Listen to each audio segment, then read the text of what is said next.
well. We have our usual sports slot on a Friday morning, partly business, partly sport. And how does one go about becoming a professional golfer? Well, I suppose the first step is to become a good golfer, and then you can think about where you go from there.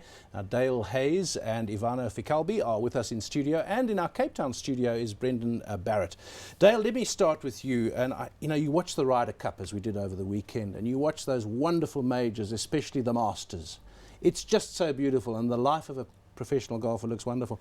But it's tough out there. And there's that wonderful book called A Good Walk Spoiled by John Feinstein. And he talks about how tough it is for the guys really out of the top 20. And the slam dunk day, the Friday of a tournament when the cut means that half the guys go home. Slam dunk is you putting your clubs in the boot. You're not taking part. You've been a professional golfer for a very long time, but it's a tough life. It beats the hell out of working. So let's start there, okay? Not that I would know, because I've never had a real job, but it is a very tough life, you know. Unlike, I think, most other sports where you start off by getting money, no matter whether you win or lose. Although a golf professional, if you've made it, you've done well, you would have endorsements. But in terms of prize money, you start off every tournament, and if you miss the cut, you don't get a penny. So it is a tough life. And, you know, we see all these guys out there winning loads and loads of money. And you don't sometimes realize that they've been practicing for 30 years to get to that point.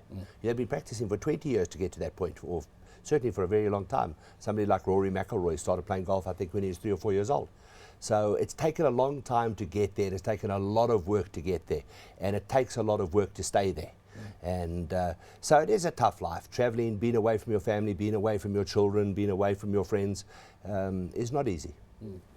Ivano, perhaps let's bring you into the conversation here. For somebody like me who does not follow golf, I understand you're the CEO of the PGA. When I think about the PGA, I think about Tiger Woods. I'm not sure I think I'm on the right track. Exactly what is it that you do? You put events together, and one would think that is a lot of hard work.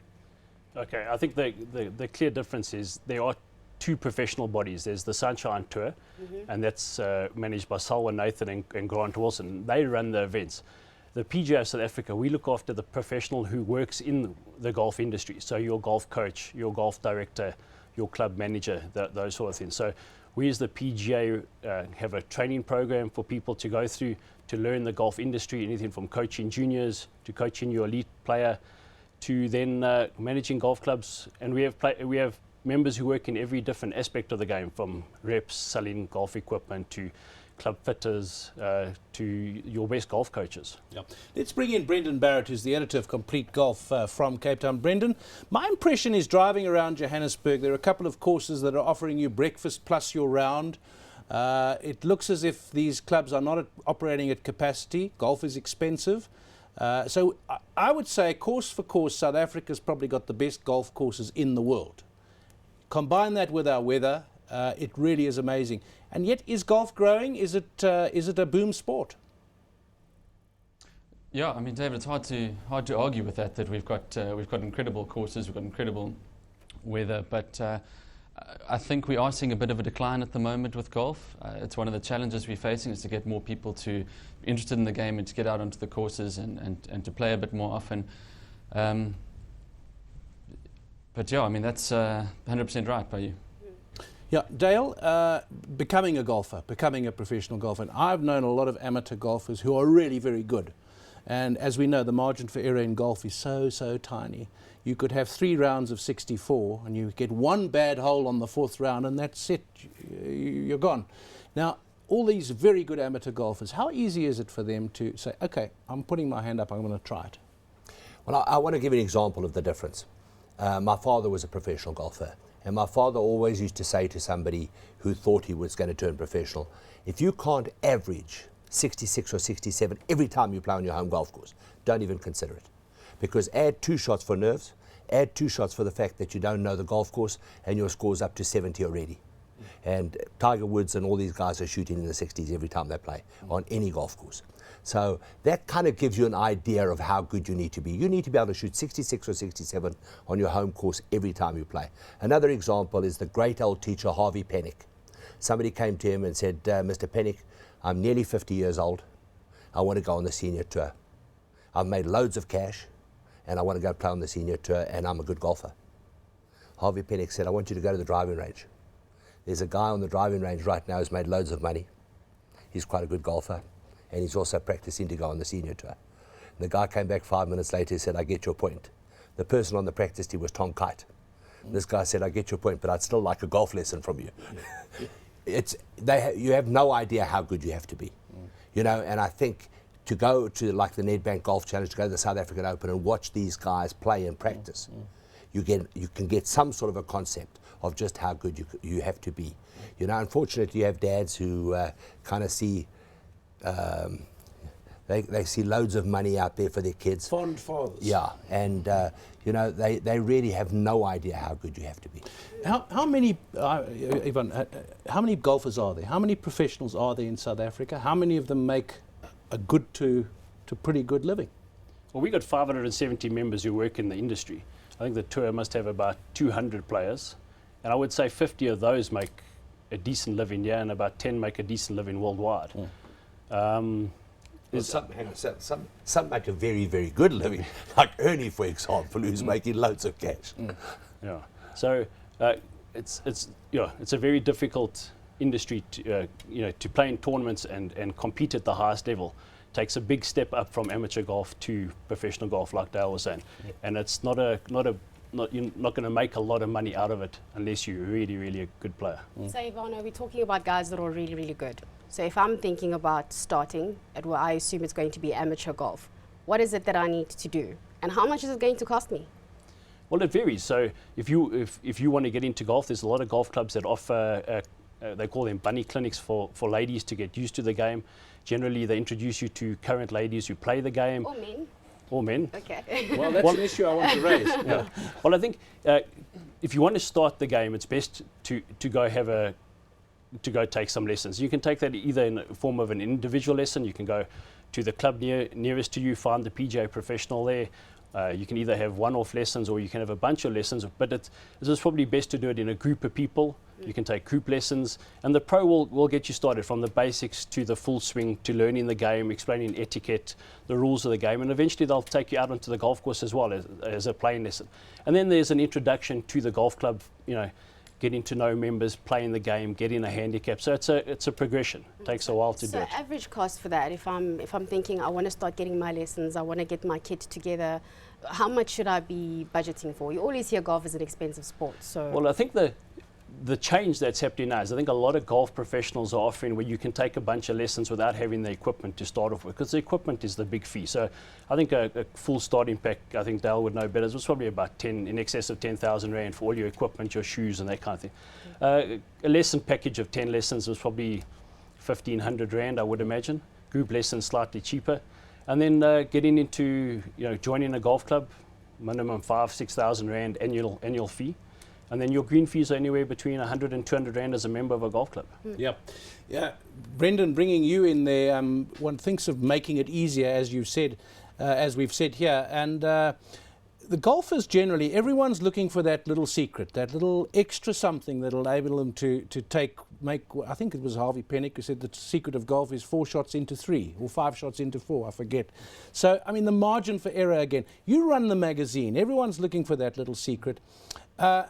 In terms of money that's in the game, supporting magazines like yours, sponsorships and so on, we know the big tours are sponsored, lots of money there. How easy is it to get money in to develop players who don't have the money to get in but might have the talent? And we're talking particularly previously disadvantaged people. Well, yeah, I think the development board does a very good job.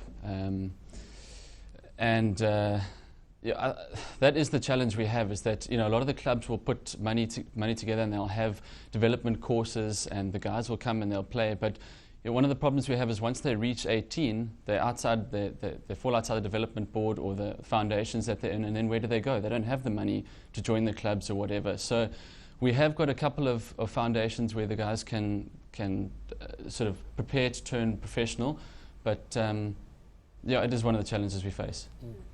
Dale, is it true that when people are in the boardroom they talk golf, and when they're on the golf course they talk business? Is this perhaps one of the other motivators to take up golf? It certainly is. It's a fantastic way to spend time with people. Golfers, we call it a sport, but it's actually a social event for amateur golfers. And golf is about amateur golf. Let's never forget that. There are 50 million people around the world that play golf. 50 million. It's the most played sport in the world for adults. Okay, yeah. And the great thing about golf is that you spend 4.5, 5 hours with people talking. You hit shots for 2 minutes. For 4.5 hours you talk. So there's no better place to do business. And it's a fact, a lot of business is done on the golf course. And you know, Brendan there is talking about the Golf Development Board. Thank goodness the Golf Development Board is supported by Johan Rupert.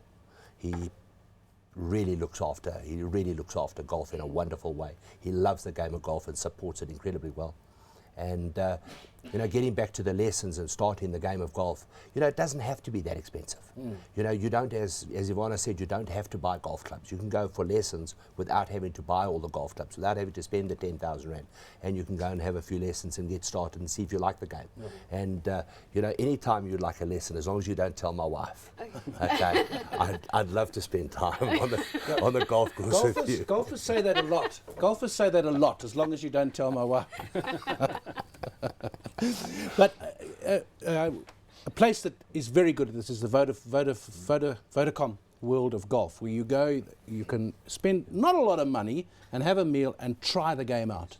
Little short course, there's a driving range, there are pros there that will help you. I think if you spend a few hours there, you get a feel of whether you want to try it more. But what I wanted to ask you also is, it struck me from the tennis world in particular, there are 4 majors in tennis. The South African Open tennis used to be the 5th major in world tennis, the Grand Slam tournament. They sold it. They got some money for it. The South African Open golf used to have that kind of status. Now, in my mind, it's still very important. It doesn't have that status anymore, perhaps because the Nedbank Challenge, the Nedbank $1 million was called, perhaps that took the limelight. So is our circuit, we've got great courses, we've got some great golfers. I mean, again, man for man, woman for woman, we've got more good golfers than most countries in the world. Yet is our tour living up to that? I'd struggle to answer that question. Dale may have a better idea there, I think. You know, I think our tour is terrific. We had more co-sanctioned events in South Africa than any other country. Linked. Yes, and we had more than any other country in the world. And yeah, that's pretty impressive. But is it sustainable? That is a big question. There's a big question mark there. What's the problem? You know, I think a lot of our tournaments are backed by provinces and by cities and stuff like that. You know, Joburg Open, the Tshwane Open, etc. Whether they're in there for the long haul, we need to wait and see. I would like to see some of our tournaments merge together. I was just talking to Ivano about it. I'd like to see some of our tournaments merge together, make them bigger, have fewer of the really big tournaments that are there to attract international players to come to South Africa, and then have many more tournaments for our local players. So have many more tournaments where they offer R1 million prize money that our local players can go down to Petersburg or Durban or Pietermaritzburg, wherever it might be, and go and play in a tournament. And then just only have 3 or 4 really big tournaments like the Nedbank. Have the Nedbank, the South African Open, the Joburg Open, whichever 4 they choose. The Nelson Mandela, what a name, you know, for a golf tournament. But merge the Nelson Mandela with another tournament to ensure that it's going to be sustainable. That's what I'd like to see happen. Brendan, last word from you there. The future of golf. I mean, you've got to have your finger on the pulse here, because you have readers and you've got to sell the magazine and keep in touch with them. Are we going to get back to a growing sport, or is there just not the resource in South Africa? I think there's no reason why we shouldn't. I think golf's going through a very exciting phase at the moment. You just got to look at someone like Rory McIlroy breaking through.